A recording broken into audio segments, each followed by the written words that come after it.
Hey everybody, welcome to the Sports Newscast Report. My name is Jim Parsons. It is Friday, August 14th. Happens to be my birthday today, by the way.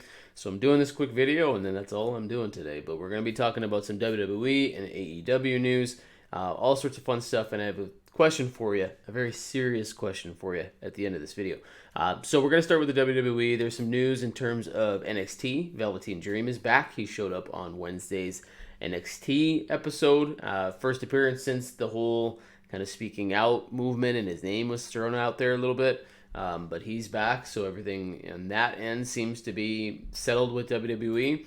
Unfortunately though, Johnny Gargano, it sounds like he hurt himself. He was wrestling for the tapings for next week in his qualifier match or last chance match, I guess if that's what you would call it. He landed on his head awkwardly, sort of fell funny.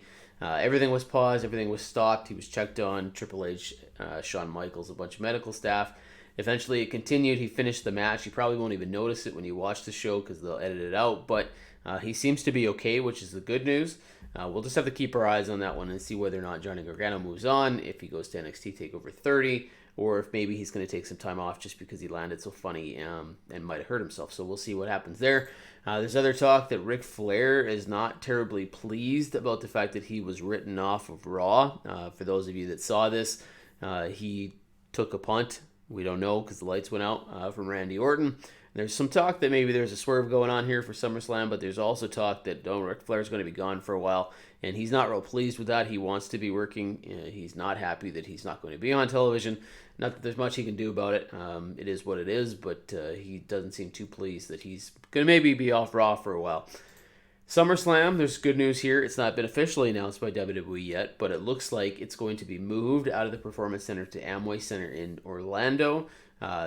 Sounds like they're going to do a lot of shows from this location now, which is really good. And the sense backstage is that the superstars are super happy about this. Like, everybody's really excited about getting out of the Performance Center. People are excited about more of a arena type feel, even though there'll be no fans there. It's still going to be an empty arena. It's going to give it a whole new feel in terms of production. So everybody seems really excited about that one. We're still waiting for the official announcement from WWE. Could happen as early as tonight on SmackDown.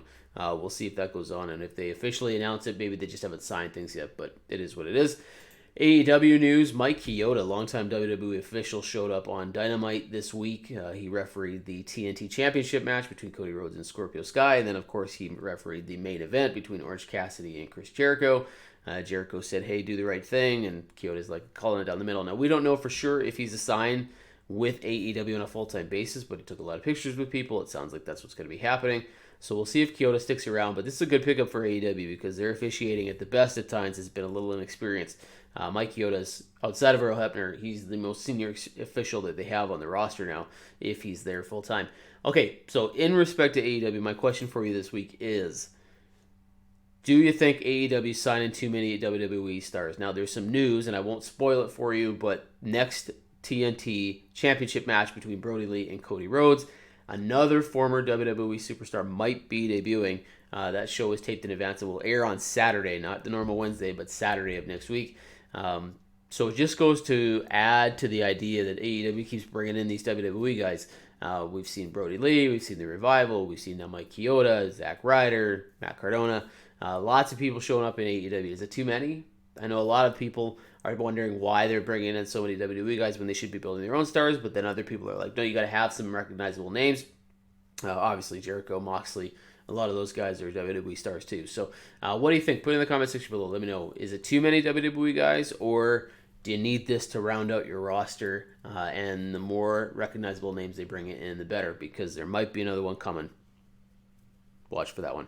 All right, guys, that's going to do it for Friday. Don't forget Talking Raw on Monday nights. Check me out, Big Bang Jim, on Twitter. Please follow me there. And check out the Facebook page, Sportster.com and Sportster Facebook. Everything that you're going to need, all the articles that we talked about today is there. Enjoy SmackDown tonight. Enjoy your weekend. We're not far from NXT TakeOver 30. We're not far from SummerSlam. It's right around the corner. Okay, talk to you guys later.